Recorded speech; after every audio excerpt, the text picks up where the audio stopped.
네, 우리가 이제 말씀을 들어보도록 하겠습니다. 예, 한 주 동안 어떻게 지냈어요, 여러분? 잘 지내셨군요. 저는 어떻게 지냈을 것 같아요, 한 주 동안? 잘 지냈을 것 같아요? 저 뭐 했을 것 같아요? 맞아요, 시험을 봤어요. 시험을 보고, 시험을 보기도 하고, 과제도 하고. 여러분, 중간고사가 2주 동안 진행된다는 건 정말 슬픈 일이에요. 망해라 누구야? 망해라. 예.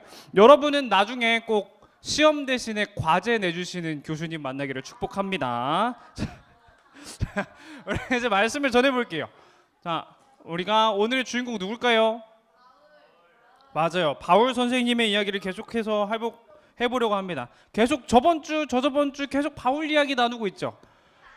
잠깐만, 들어가기 전에 한 가지 광고 사항이 있어요. 우리 친구들 말씀 노트 잘 적고 있어요. 말씀 노트가 오늘까지예요. 자, 우리가 겨울 성경학교를 마치고 나서부터 시작했던 그 말씀 노트가 오늘까지입니다. 4월 30일 오늘 마지막 주 오늘까지예요. 오늘까지. 그럼 빠진 거죠. 예. 남아있다면, 빈 공간이 있다면 빠진 거예요. 오늘 공과 시간에 선생님들한테 꼭 제출해 주시기 바랍니다. 예, 선생님들은 꼭 걷어주시기 바래요. 예, 그러면 다시 시작해 볼게요. 자, 다시 뾰로롱 돌아가서 말씀으로 돌아가서, 자, 우리 바울 이야기 계속하고 있어요. 바울 사도의 이야기를 계속하고 있습니다. 바울 사도가 어떤 삶을 살았었죠? 저번 주까지 이곳저곳 다니면서 뭐 하셨어요? 그리스도를 박해했다고요? 그리스도의 복음을 전했어요. 맞아요. 이곳저곳 다니면서 선교행을 다니면서 복음을 전했습니다. 가는 곳마다 복음을 전했는데 그게 결코 쉬었다고 말할 수 없겠죠. 쉽지 않은 일을 계속해서 해내고 있었습니다. 근데 놀라운 것은 가는 곳마다 어느 정도의 열매가 보였다는 거예요. 그 결실이 보였다는 거예요. 바울이 말을 하면은 적어도 한 명 이상은 회심하고 그곳에 교회가 세워지는 역사가 일어났습니다. 자, 그런데 바울 사도가 그렇게 열심히 복음을 전하고 다니다가 에베소라는 곳에 들려요. 에베소 어딘지 알아요, 여러분? 맞아요. 에베소라는 곳에 들리는데 그곳에 우상을 만들던 이름이 멋있는 분이 한 분 계세요. 데메드리오라는 분이 계십니다. 데메드리오. 이름 멋있지 않아요? 데메드리오. 우리 한글로 읽으니까 데메드리오 이렇게 되지, 그 액센트 주고 읽으면 좀 다를 거예요. 다른 느낌일 거예요. 외국 분들이 읽으시면 좀 다른 느낌일 건데, 이 이름이 멋있는 분이 은세공인이었습니다. 은세공인. 은을 막 세공해가지고 반지도 만들고 하는 그런 분이셨는데, 이분의 주업은 뭐였냐면 은으로 뭘 만들었을 것 같아요? 와, 맞아요. 은으로 우상을 만들었습니다. 우상을 만들던 분이셨어요. 우상을 만들다가, 자, 바울이 하는 이야기를 들어보니까 자기의 생업을 망칠 것 같은 거예요. 망칠 것 같아요. 바울 사도를 따라가서 많은 사람들이 따라가다 보면은 내 생업이 망치겠구나 해가지고 고소를 당합니다. 바울 사도 고소를 당해요. 그래서 막 도망을 갔어요. 도망을 가서 어디로 갈게요? 이제 바울의 본거지로 향합니다. 예루살렘으로 향하셨어요. 예루살렘으로 도망갔는데, 예루살렘으로 가보니까 그 성전을 딱 들어갔거든요. 성전에 들어갔는데 유대인들이 갑자기 바울 사도를 가리키면서 저 사람 잘못된 사람이야 라고 막 손가락질을 하는 거예요. 손가락질. 왜 그랬을까요? 왜? 그 유대인들의 이유는 뭐였냐면요, 저 사람은 이상한 율법을 따르고 있고, 저 사람이 그리고 우리의 거룩한 성전에 이방인들을 데려왔어. 감히 허락할 수 없습니다. 이러면서 고소를 했습니다. 그래서 바울이 고소를 당해서 재판을 받고 로마로 향하게 돼요. 어디로 간다고요? 로마가 어딘지 알아요? 맞아요. 이태리의 수도죠. 네, 이태리의 수도 로마로 가게 됩니다. 로마로 갔더니만 그곳에서 바로 재판을 받지 않았어요. 지금 이 바울 사도의 일생을 엄청 자르고 해가지고 말하고 있는 거거든요. 지금 오늘 우리가 본문에서 함께 읽었던 그 장면은 어느 장면이냐면요, 로마에서 있었던 일입니다. 로마에서 바울 사도가 로마에 가보니까 죄인의 신분이었습니다. 죄인의 신분이었는데 이 바울 사도께서는 죄인이긴 했지만 막 살인을 저지르진 않았어요. 막 살인을 저지르는 그런 죄인은 아니었기 때문에 가택연금을 받았습니다. 집 안에만 갇혀 있는 거예요. 집 안에 갇혀 있으면서 집 안에서는 자유롭게 활동할 수 있는 그런 일단 처분을 받고 군인 한 명과 함께 지내고 있었어요. 군인 한 명. 옆에 군인 계시죠? 지키는 거죠. 죄인이 도망갈 수도 있으니까. 지키는 그 뭐라고 해야 될까? 네, 문지기 간수 그런 느낌으로 이제 군인 한 분이 계시고 같이 있었습니다. 어느 정도 그 나다니는 거에는 조금 제약이 있었겠지만 그 건물 안에서는 아무 일도 없었어요. 아무 제약도 없고 잘 지낼 수 있었습니다. 자유롭게 지낼 수 있었어요. 그래가지고 바울은요 유대인들을 불러 모읍니다. 유대인들을 불러 모아요. 그리고 우리가 함께 나눈 아까 읽은 본문이 나눈 대화예요. 그 유대인들과 나눴던 대화예요. 여러분, 나는 우리의 조상들의 율법 전통을 해친 적이 전혀 없습니다. 그런데 나는 고소를 당해가지고 이곳까지 온 거예요. 이렇게 말을 합니다. 바울은 유대인들을 불러놓고 그렇게 이야기를 해요. 그리고 유대인들이 이렇게 말을 하죠. 우리 당신에 대해서 아직 본국에서 뭐 따로 들어온 정보는 없는데 우리가 들어보니까 당신 지나가는 곳마다 뭐 문제 일으키고 다니던데요? 이러는 거예요. 당신 지나가는 곳마다 막 분쟁이 일어나고 막 당신의 신학에 대해서 막 잘못된 것들이 지적당하고 그러던데 우리는 그걸 좀 듣고 싶어요. 이렇게 말을 하는 거예요. 유대인들이 그렇게 말을 해가지고 바울에게 어떤 기회가 주어진 거예요 지금? 예? 그렇죠. 전도의 기회가 주어진 거죠. 전도의 기회가 주어진 거예요. 바울은 복음을 전할 기회를 딱 포착을 합니다. 포착을 해가지고 그 기회를 놓치지 않고 유대인들과 이런 약속을 했어요. 자, 우리 몇 날 며칠 날 이 집에서 다시 한번 모입시다. 근데 그때는 좀 더 많은 사람들을 데려와도 괜찮아요. 좀 더 많은 사람들, 내 이야기를 듣고 싶어하는 많은 사람들 있죠? 그분들 데려오시면 됩니다. 이렇게 이야기를 하는 거예요. 자, 그리고 이 바울 사도는 그들을 불러 모아가지고 복음을 전하기 시작했어요. 복음을 전하기 시작했는데 유대인들의 반응이 어땠을까요? 막 좋아했어요? 우! 브라보! 막 이러면서 멋있다 바울아 막 이러면서 이랬어요? 이러진 않았겠죠? 미안해요. 알겠어요. 여러분 어떻게 알아요? 근데 이거 알면 안 되는 거 아닌가요, 여러분은? 여러분 이거 어떻게 하는 거죠? 그러니까 어떻게 알아요 그걸? 유튜브에서 봤어요. 그래요. 어쨌든 유대인들은 두 가지 반응을 보입니다. 바울의 막 예수님의 복음을 듣고서 내가 죄인이었구나. 하나님이 이렇게 날 부족한 죄인을 구원해 주셨구나. 그러면서 회개하는 사람들도 있었고요. 저 무슨 헛소리야. 저런 말도 안 되는 소리를 하고 있어. 저 이단 같은 놈 이러면서 정죄하는 사람들도 있었어요. 그렇게 파가 갈려가지고 딱 이야기를 하고 있는데 그 사람들이랑 파가 갈려가지고 헤어지려고 하는데 바울이 거기에다가 대고 기름을 끼얹습니다. 지금 막 불타고 있는데 막 기름을 끼얹어요. 뭐라고 기름을 끼얹냐면 26절과 27절의 말씀인데 이렇게 말합니다. 이 백성에게 가서 말하여라. 너희가 듣기는 들어도 깨닫지 못하고 보기는 보아도 알지 못할 것이다. 이 백성의 마음이 무디어졌고 귀로는 듣지 못하며 눈은 감겼다. 이는 그들이 눈으로 보고 귀로 듣고 마음으로 깨닫고 내게로 돌아와 고침을 받지 못하게 하려는 것이다. 이렇게 말씀을 하십니다. 이게 이사야의 예언이거든요. 이사야의 예언. 이게 어떤 상황이었냐면 이사야가 이 예언을 할 당시 어떤 상황이었냐면은 남유다가 절체절명의 그 위기에 처했을 때입니다. 막 여러 곳에서 공격을 받고 막 우상 섬기고 막 그런 상황에서 하나님이 이사야에게 너는 가서 이 말씀을 전해. 저 백성들 내가 다 쓸어버릴 거야. 멸망의 예언이었어요. 하나님께서 너희가 돌아오지 못할 건데 너희가 회복하지 못할 건데 너희가 너희 맘대로 회복하지 못할 건데 그 이유가 뭐냐면은 하나님께서 너희 나라를 멸망시키기로 작정하셨기 때문에 너희는 결국 멸망당할 거야. 이렇게 말하는 말이에요. 근데 바울이 뭐라고 이렇게 그 사람들에게 말했다는 거는 그 사람들에게 뭐라고 말을 하는 거예요? 너희 이 말씀 안 들으면 멸망할 거야. 이 말하는 거예요. 너희 지금 회개하지 않으면은 그 남유다 시대와 똑같이 될 거야라고 말을 하는 겁니다. 경고를 했던 거죠. 경고. 바울의 말을 듣고도 회개하지 않고 돌아오지 않았던 그 유대인들에게 경고를 하고 있는 겁니다. 그러고 나서 이제 아까 29절 말씀이 비어 있었죠. 아까 그러지 않았어요? 29절 말씀 비어 있었죠. 그게 제가 실수한 게 아니에요. 제가 실수한 게 아니라 29절 말씀에 좀 맞아요. 없는데 어떤 사본에는 이렇게 적혀 있다 그래요. 그 있는 사본도 있고 없는 사본도 있거든요. 아, 사본 이야기하면 또 길어지는데. 어쨌든 어떤 사본에는 이 사람들이 이 말을 듣고 심히 논쟁하며 떠났더라라고 이런 이야기를 합니다. 두 파로 갈려졌다 그랬죠. 그 두 무리가 막 싸우면서 돌아갔던 거예요.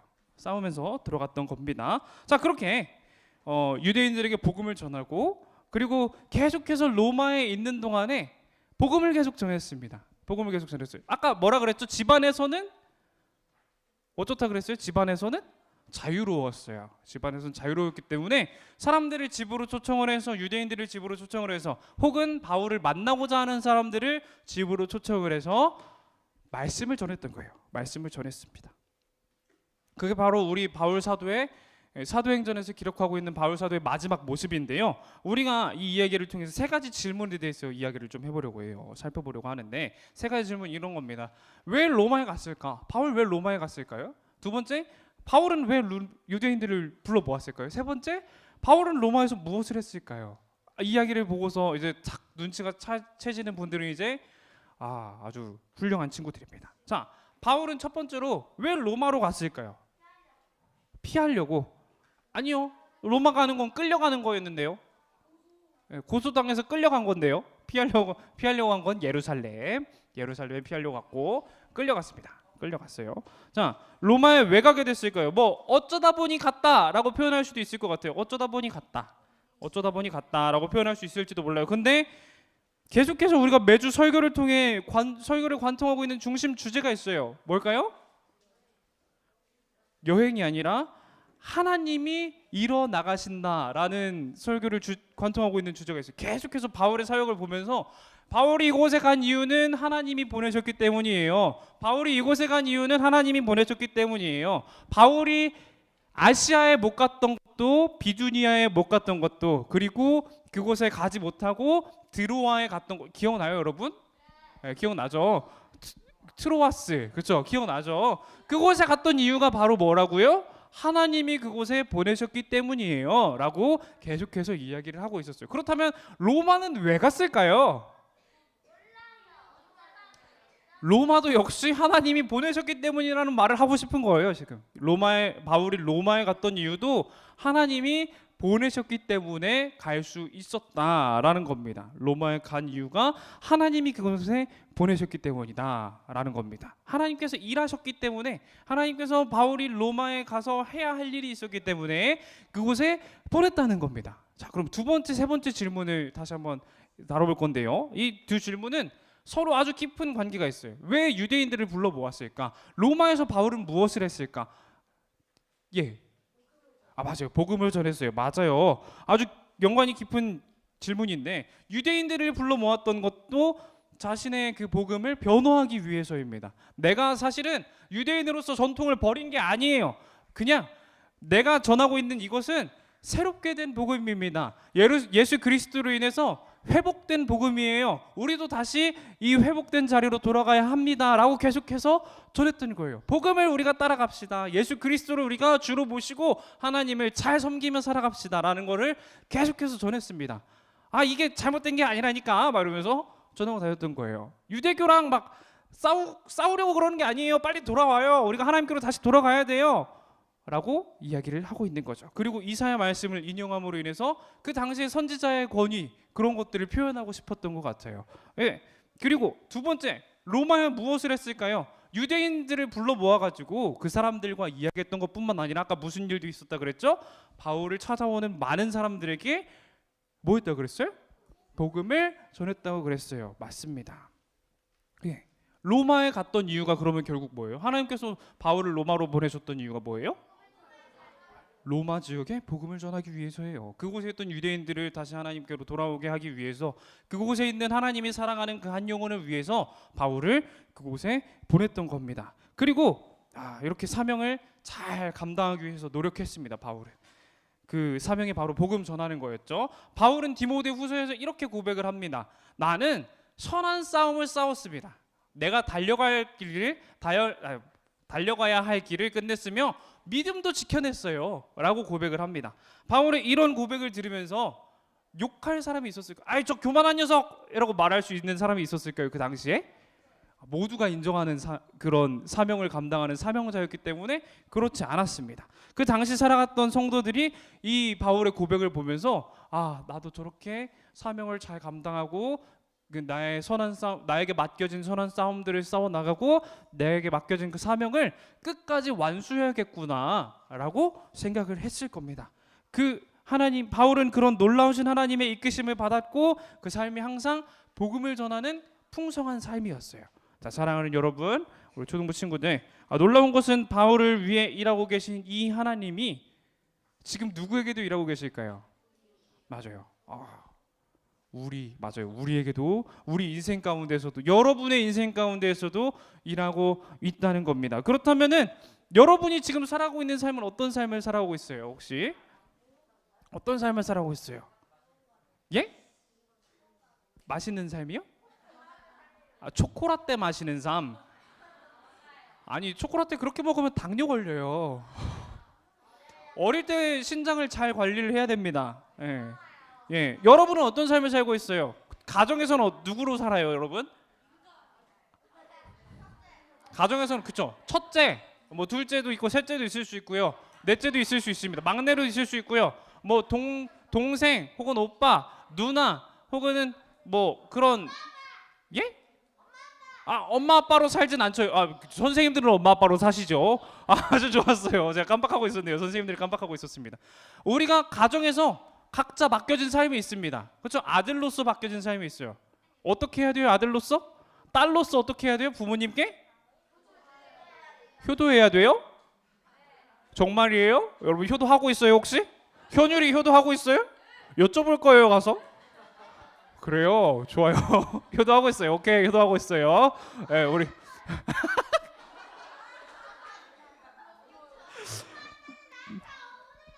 알겠어요. 율림 알겠어요. 율림 알겠어요. 알겠어요. 그만. 네. 그리고 우리 학교 가서는 어떤 삶을 살아요? 뭘로서 삶을 살아가요? 학생으로서 삶을 살아가요. 학생으로서 뭘 해야 돼요? 공부 잘하고 있어요? 잘하고 있어요? 나는 공부 잘하고 있는 것 같다. 좋아요. 공부 잘하고 있습니다. 대부분의 친구들이 공부를 잘하고 있는 것 같아요. 맞아요. 우리는 각자 맡겨진 삶이 다 달라요. 여러분, 율림아, 예, 율림이, 예, 현율이 율림이 알겠습니다. 예, 지금 알람 울려요. 알람 꺼주세요. 네, 우리는 각자 맡겨진 삶이 다 다릅니다. 예. 그 집에서는 아들로서의 삶을 살아가야 되고요. 학교에서는 학생으로서의 삶을 살아가야 돼요. 우리 선생님들은 또 직장에서는 직장인으로서의 삶을 살아가야겠죠. 그런 삶을 우리가 살아가는데 그런 삶을 살아가는데 근데 여러분 잘 감당하고 있습니까? 걱정 없이 잘 살아가고 있어요? 자, 알람 신경 쓰지 마시고 저를 바라봐 주세요. 여러분 저를 바라봐 주세요. 저 봐라. PPT 보지 말고 저 봐요. 저 봐주세요. 빨리 끝내겠습니다. 자, 여러분 잘 살아가고 있어요? 걱정 없이? 아무 걱정도 없습니까? 아무 걱정도 없어요. 좋네요. 저는 여러분 나이 때 아주 걱정을 많이 했던 것 같은데 제가 걱정이 많았던 걸로 하겠습니다. 수학 문제가 너무 안 풀렸어요. 수학이 너무 어려웠고요. 공부하는 게 너무 싫었습니다. 공부를 왜 해야 되는지 모르겠더라고요. 그런 고민들을 했던 것 같은데 여러분은 그런 고민이 없군요. 저는 제가 고민이 많을 때 딱 한 가지만 기억을 했습니다. 한 가지. 바로 내가 하나님의 자녀라는 거예요. 나는 하나님의 자녀다. 수학 공부를 하기 싫지만 난 하나님의 자녀다. 공부를 왜 하는지 모르겠지만 난 하나님의 자녀다. 이게 무슨 연관인지 모르겠어요? 내가 어떤 걱정이 있지만 나는 하나님의 자녀이기 때문에 평안할 수 있다라는 결론에 도달하는 거예요. 나는 수학 공부를 잘 못하지만 내가 하나님의 자녀고 하나님이 선택한 사람이기 때문에 하나님께서 내 삶을 선하게 이끌어 가실 것이다. 내가 갖고 있는 달란트가 수학 공부를 하는 달란트는 아니지만 다른 달란트를 통하여서 하나님은 놀라운 역사를 보여주실 것이다 라는 거죠. 그런 결론이 도달을 하는 거죠. 여러분도 마찬가지입니다. 여러분 어떤 걱정이 있는지 잘 모르겠어요. 걱정이 없다고 하는데 앞으로 걱정이 생길 수도 있습니다. 걱정거리가 생길 수도 있는데 그때 우리가 이것만 기억했으면 좋겠어요. 나는 누구라고요? 맞아요. 하나님의 자녀다. 우리 항상 외치면서 끝내죠. 나는 하나님의 자녀다. 예, 그러면서 외치면서 끝내는데 그걸 그냥 이 자리에서 외치는 걸로 끝내는 게 아니라 항상 마음 가운데 품고 살아갔으면 좋겠습니다. 내가 하나님의 자녀구나. 하나님께서는 나를 사랑하시는구나. 하나님께서 나의 삶을 선하게 인도하시겠구나. 하나님께서 나에게 선한 계획을 품고 계시겠구나. 라는 생각을 가지고 살게 되면요. 여러분이 있는 그 자리가 하나님이 보내신 자리가 되는 겁니다. 아까 가정의 아들이라 그랬죠. 부모님께 효도해야 된다 그랬죠. 학생 공부해야 된다 그랬죠. 여러분이 살고 있는 그 자리가 하나님이 보내신 자리입니다. 그 자리 가운데 최선을 다하면서 본이 되고 복음을 전하는 여러분의 삶이 되시기를 너무나도 축복합니다. 자, 우리 함께 주기도문으로 제가 먼저 기도하고 설교를 마치도록 하겠습니다. 사랑과 은혜가 충만하신 하나님, 오늘도 우리를 이 자리로 부르시고 주님의 귀한 말씀을 듣게 하시니 너무나도 감사드립니다. 하나님, 우리는 하나님의 자녀입니다. 우리의 삶은 하나님께 맡겨진 삶입니다. 주님께서 우리 삶 가운데 동행하여 주시어서 우리 어떤 걱정 가운데서도 일하여 주시고 우리가 항상 그 걱정보다 크신 하나님을 바라보며 살아갈 수 있도록 도와주세요. 우리의 모든 근심과 걱정을 주님 앞에만 맡겨드립니다. 주님께서 받아주시고 그 걱정 가운데서도 선하게 일하여 주시어서 우리의 삶이 언제나 주님께 드려진 선한 삶이 될 수 있도록 도와주시옵소서. 앞으로의 모든 삶을 주님 앞에 맡겨드립니다. 이 모든 기도 주 예수님의 이름으로 기도드립니다. 아멘. 우리가 이제 주기도문으로 예배를 마칠 건데요. 자, 부스럭부스럭 소리가 나기 시작했어요. 벌써 가방 정리하는 시간 아닙니다. 우리가 함께 마음을 모아서 기도하고 마치는 거예요. 마음을 모아서 함께 기도하는 겁니다. 아까 기도했던 것처럼 우리가 같이 기도했으면 좋겠어요. 알겠죠? 미안해요. 그 앞에 보여서 그랬어요. 미안해요. 함께 주기도문으로 예배 마치도록 하겠습니다. 시작. 하늘에 계신 우리 아버지여, 이름이 거룩히 여김을 받으시오며 나라에 임하옵시며 뜻이 하늘에서 이룬 것 같이 땅에서도 이루어지이다. 오늘날 우리에게 일용할 양식을 주옵시고 우리가 우리에게 죄 지은 자를 사하여 준 것 같이 우리의 죄를 사하여 주옵시고 우리를 시험에 들게 하지 마옵시고 다만 악에서 구하옵소서. 대개 나라와 권세와 영광이 아버지께 영원히 있사옵나이다. 아멘. 감사합니다. 예. 자, 우리 그러면 우리 신나게 외치고 우리 공부하러 가보도록 하겠습니다. 시작. 나는 하나님의 자녀다. 하나님을 사랑하고 이웃을 사랑하며 하나님의 기쁨이 되자.